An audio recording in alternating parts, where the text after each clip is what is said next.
Bom dia, pessoal. Bom dia. Então, como a Jussara já comentou, a gente vai estar falando hoje sobre saúde mental, prevenção ao suicídio, que são questões muito pertinentes e muito importantes nos dias de hoje, né, pessoal? A gente vê aí que os dados são realmente alarmantes e, por conta disso, a gente acabou desenvolvendo esse trabalho aqui para tentar conscientizar um pouco o pessoal, para tentar levar esse incentivo ao não suicídio, esse apoio à vida, né, como se pode dizer.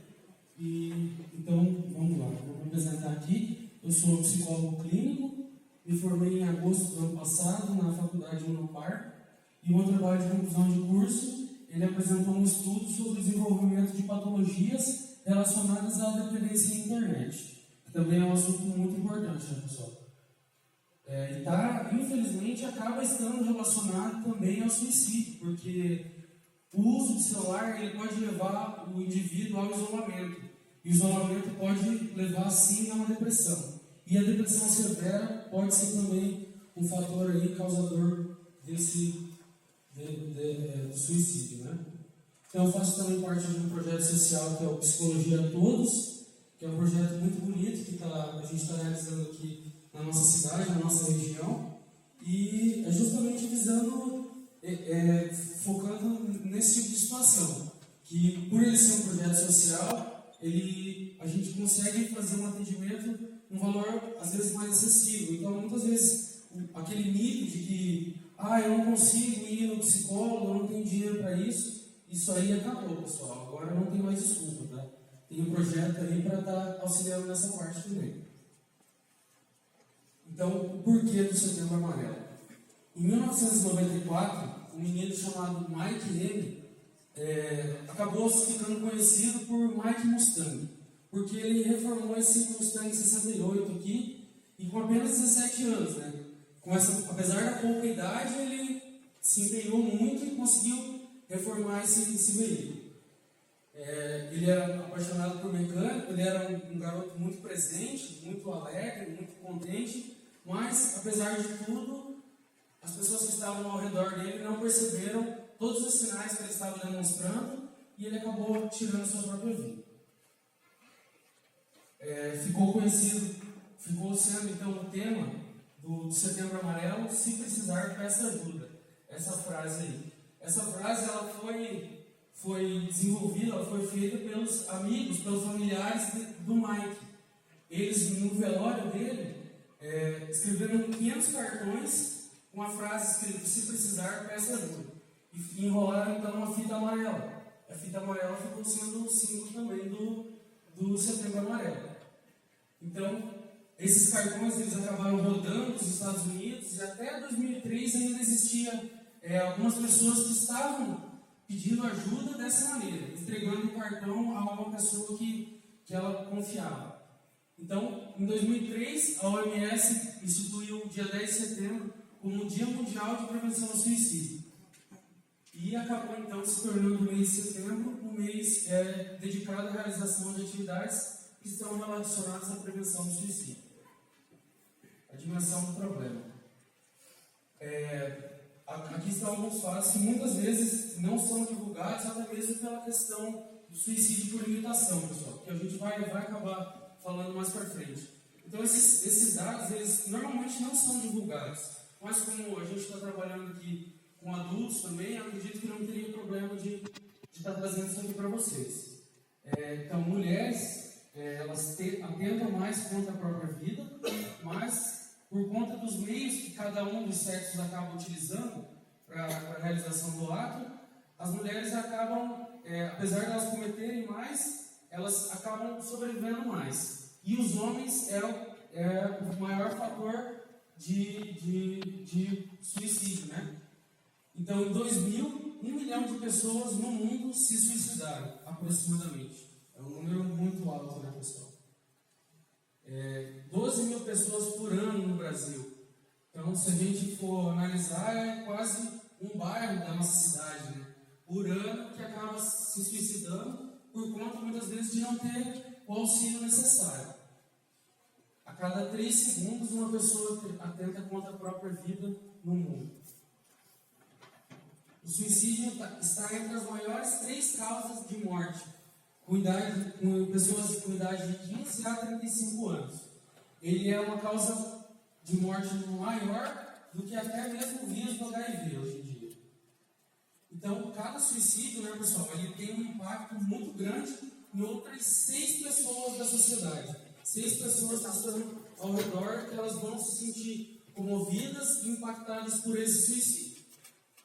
Então, o impacto social, psicológico disso e financeiro também, para a família ou para a comunidade, acaba sendo imensurável. Né? Não tem como a gente estimar isso.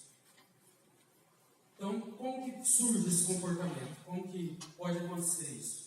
Normalmente, ele é a consequência de uma doença psicológica não tratada, uma depressão, que eu comentei já, que pode ser mesmo, e é, infelizmente, hoje o maior causador de suicídio. A síndrome do estresse pós-traumático, que seria uma síndrome gerada após um estresse, uma perca grande, algo que o indivíduo não consegue trabalhar sozinho e que ele acaba entrando num sofrimento que vai levar ele a esse tipo de comportamento. Ou até mesmo a esquizofrenia, né, que é também uma forte causadora aí. A depressão, ela é a maior causa de diagnóstico de suicídios, né? E é uma doença que ela causa perturbação no estado do humor e atinge os interesses do indivíduo. Ele deixa de estar interessado em suas atividades mesmo do cotidiano. Ele perde a vontade, perde a capacidade cognitiva, que seria basicamente a capacidade de definir o que o indivíduo define para ele como sendo bom. Seria mesmo a capacidade de raciocínio mesmo, a cognição, né, pessoal? E a regulação dos instintos. Então, a atenção acaba se diminuindo, e muitos outros instintos, na verdade. Tudo acaba indo por água abaixo, vamos dizer assim. A depressão, ela vai levar tudo que o indivíduo tem vontade de fazer, tudo que o indivíduo imaginou, tudo que o indivíduo sonhou para ele vai deixar de ter vontade de fazer isso com a depressão. Então, é importante lembrar que a depressão ela não pode ser confundida com um sentimento de tristeza, que é normal para a gente sentir, às vezes, uma certa tristeza por algo que aconteceu, uma perda da gente. Então, a gente não pode confundir isso, simplesmente o sentimento de tristeza com a depressão. Porque muitas vezes, por essa questão de indivíduos estarem se rotulando cada vez mais por conta própria, acabam acreditando que aquilo que está sentindo é depressão, mas muitas vezes nem chega a ser uma depressão. O alcoolismo também é uma causa importante aí, que leva muitos indivíduos ao suicídio, e 1/3 dos casos de alcoolismo, de suicídio, estão ligados à dependência de álcool. 5 a 10% das pessoas que são dependentes de álcool tiram a própria vida, acabam tirando a própria vida. Então, e também no momento do ato, muitos indivíduos acabam se apresentando isso sobre a influência do álcool, né? Seria aquela questão mesmo para tomar coragem, vamos dizer assim. O que o indivíduo não consegue fazer, é isso que o álcool vai fazer. Né? O indivíduo não consegue realizar algumas atividades, muitos até, inclusive, iniciam o alcoolismo dessa maneira. Para tomar coragem de fazer alguma coisa, né? Na balada ali, eu queria chegar naquela menina ali, mas acho que eu vou tomar uma antes para me tomar coragem. Daí, nisso, muitas vezes acaba se iniciando o processo de alcoolismo. A esquizofrenia, né? Que é caracterizada por distúrbios na fala, no pensamento, audição, visão, higiene pessoal e comportamento social. Então, é um distúrbio de todas essas questões aí. E 10% também dos esquizofrênicos acabam tirando sua própria vida. Também é um número muito alto, levando em consideração a quantidade de indivíduos que sofrem com essa patologia aí. A adolescência, que é um fator também muito importante, né, nessa questão, que é uma fase de desenvolvimento, uma transição de fase do indivíduo, que acabam ocorrendo transformações biopsicossociais, que seriam biológicas, psicológicas e sociais. É uma fase, então, de desenvolvimento de muitas questões para o indivíduo. Nesse momento que o indivíduo define os valores dele. Então, a adolescência acaba sendo um momento muito confuso também e pode acabar levando a uma questão mais grave, que seria até mesmo o suicídio. Os desafios enfrentados pelo jovem, as adaptações das mudanças fisiológicas e anatômicas. É uma fase, então, de vulnerabilidade psicológica e social. São complexas mudanças no desenvolvimento do ser, e essas modificações são físicas, cerebrais, endócrinas, emocionais, sociais, sexuais, e tudo isso acontece de uma forma conjugada. Tudo isso acontece de uma vez só, pessoal. É por isso, então, que o indivíduo acaba ficando tão confuso e perdido, né? E acaba, muitas vezes, tendo dificuldade para se relacionar com os outros indivíduos da sua volta. Por isso que a gente fala que a adolescência é uma fase tão difícil, né? Então, é por causa disso. Todas essas mudanças acontecem no mesmo momento e o indivíduo acaba ficando sem entender certamente o que está acontecendo com ele. Então, atenção a essas mudanças. Essas dificuldades podem ser vistas como patológicas. Mas certas patologias, muitas vezes, são entendidas apenas como uma dificuldade. Então, é necessário sim ter atenção por isso também, para conseguir definir o que é patológico e o que é da fase. Muitas vezes o indivíduo está passando por uma fase difícil e ele vai ser enquadrado como uma patologia. E muitas vezes ele nem mesmo desenvolveu essa patologia. Ele pode daí, então, desenvolver através desse reforçamento. E ele vai acreditar que ele tem aquele diagnóstico e isso vai levar com que ele mesmo desenvolva essa patologia.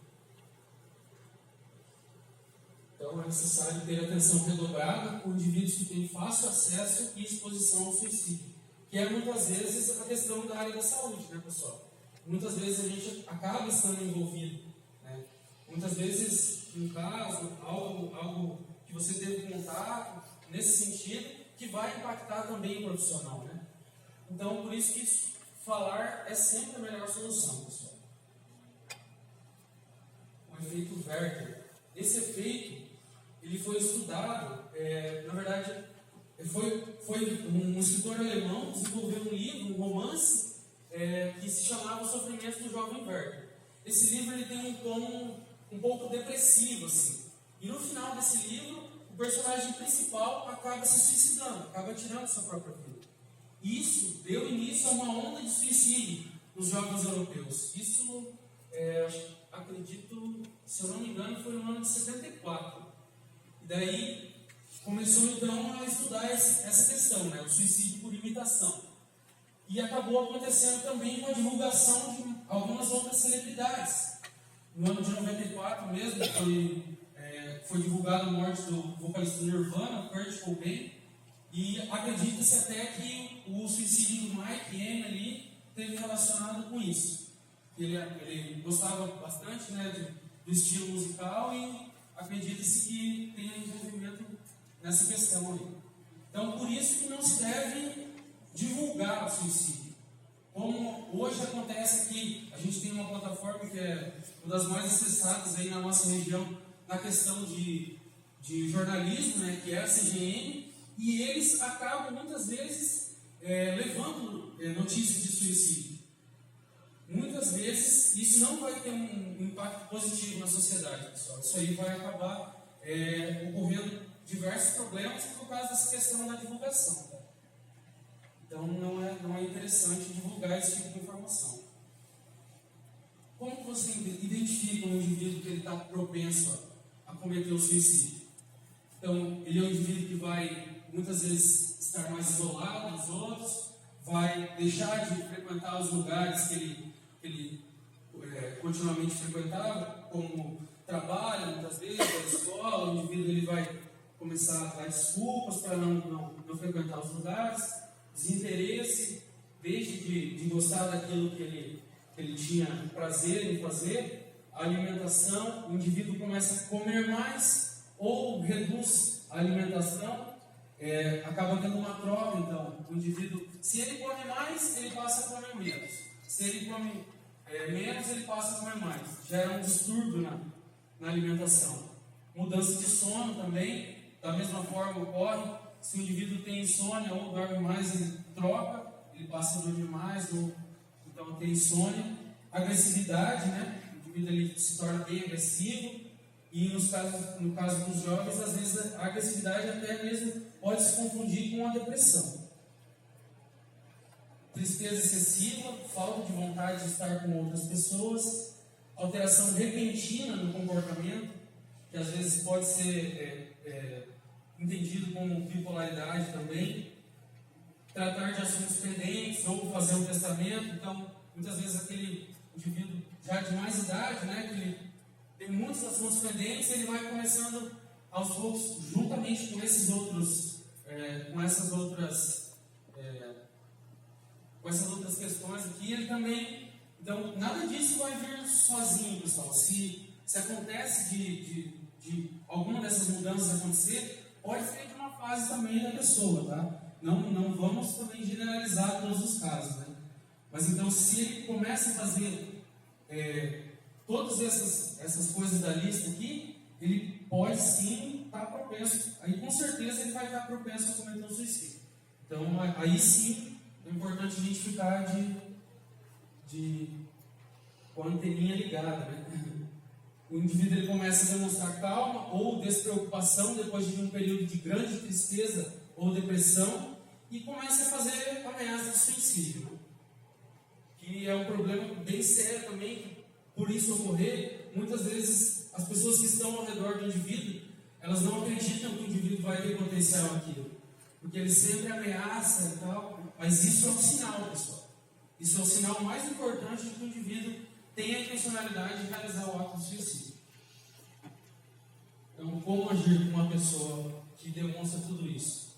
Demonstrar amor e empatia por essa pessoa, tentar entender, né, os problemas dela, o porquê que isso está acontecendo, quais os sentimentos que estão associados a isso, e não também de perguntar o porquê dessa tristeza, ou então, aí seria uma conversa mais calma, assim.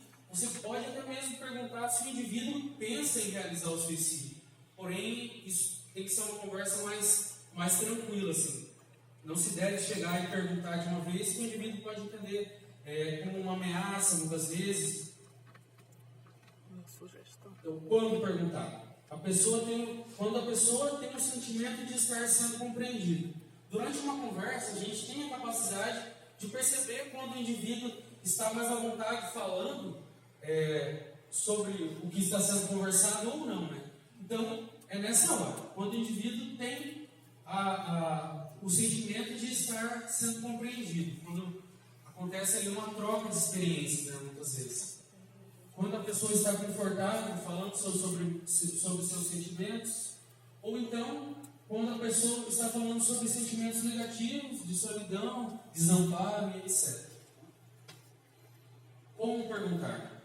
Deve-se perguntar gradualmente. Primeiro perguntando se a pessoa se sente triste, depois você pergunta se ela acredita que ninguém se preocupa com ela, aí você pergunta se ela acredita que a vida não vale mais a pena ser vivida, mas tudo isso durante a conversa, não de uma maneira sequenciada, que aí o indivíduo ele vai se esquivar, sabe? Quando ele está passando por esse momento, ele vai tentar evitar esse assunto ao máximo. Então, é dessa forma, indo passo a passo, como se diz. A importância do bem-estar, pessoal. Bem-estar, ele se resume em boa nutrição, atividade física, bons relacionamentos interpessoais, familiares e sociais, além do controle do estresse. O bem-estar ele pode ser físico, corporal, ele pode ser social, que o indivíduo muitas vezes se considera bem na sociedade, né? Então, o indivíduo vai ter o bem-estar social, que seria da sociedade e do seu conjunto, o bem-estar mental, que seria o equilíbrio emocional, e o bem-estar econômico, que seria a aceitação da condição econômica. A prática esportiva como incentivo à vida. É muito importante, então, a prática de esportes para evitar esse tipo de situação, pessoal. Ou até mesmo qualquer outra patologia que estaria relacionada a isso. Então, seria para evitar depressão, muitas outras dificuldades que a gente pode estar passando se a gente não faz a prática do esporte, da prática esportiva, né? Então, praticar exercício promove efeitos benéficos para o sistema cardiorrespiratório, muscular e a saúde mental. Ele acaba melhorando o humor, a cognição, facilita então o entendimento das coisas, melhora a ansiedade, o indivíduo se sente menos ansioso e aumenta a qualidade de vida. O esporte de alto nível. Ele é considerado um esporte, uma atividade extenuante, né, maior, mais prolongada, e os atletas mais preparados, os atletas de alto nível, eles estão mais preparados a enfrentar fatores estressantes, que seriam mecânicos, fisiológicos, né, e emocionais e psicossociais. Então, praticando o esporte de alto nível, você pode, como se diz, reforçar o seu ego, digamos assim. Você pode se sentir mais forte para enfrentar as dificuldades do dia a dia. Mas é importante ter cuidado com isso, porque ele, pelo indivíduo estar extremamente exposto a fatores estressantes, ele pode causar no indivíduo a geração de pensamentos negativos, da baixa autoconfiança e aí sim da ansiedade. Então, é importante ter um equilíbrio, pessoal. O esporte de alto nível pode sim auxiliar muito, mas da maneira errada, se o indivíduo visualiza sempre aquela questão de não só participar de alguma atividade, mas que ele precisa ganhar, que ele precisa ser o primeiro sempre, então pode sim levar aquelas questões ali, pensamento negativo, baixa autoconfiança e ansiedade. Pessoal, é importante então falar, não tenha vergonha de procurar ajuda profissional, tá? E se algum de vocês, de repente, sentir a necessidade, a vontade de falar sobre isso, sobre esses sentimentos que a gente estava colocando aqui, existe um número que é o 188, que é o Centro de Valorização à Vida. Nesse número aqui, se você ligar a qualquer hora, vai ter um profissional pronto a te atender. Então, não se sinta sozinho, pessoal. Tem sempre uma alternativa para a gente buscar e encontrar uma melhor alternativa. Então, se sinta valorizado, valorize os seus sentimentos e procure ajuda profissional caso necessário. Tem aqui também o Psicologia a Todos, né, que é o projeto que eu coloquei antes para vocês, que eu também faço parte dele, que é algo mais próximo aqui na nossa região. Né? Então, sentindo a necessidade, procurem ajuda, pessoal. A sua vida importa sim. É importante aqui deixar essa frase, porque para que todos pensem e reflitam o quanto a vida de vocês importa, não só para vocês, para outras pessoas. Então, pessoal, é muito importante a vida de cada um. A gente tem que valorizar sim e tem que trabalhar isso. Muitas vezes não é fácil, o dia a dia, a correria, a gente sabe como é duro, mas a vida tem que ser valorizada sempre, em primeiro lugar. Era isso que eu tinha para colocar para vocês. Eu deixo aqui o meu obrigado. Ali estão as minhas redes sociais, meu WhatsApp. Se vocês quiserem anotar, entrar em contato para falar sobre qualquer coisa nesse sentido também, estejam à vontade, pessoal. Obrigado.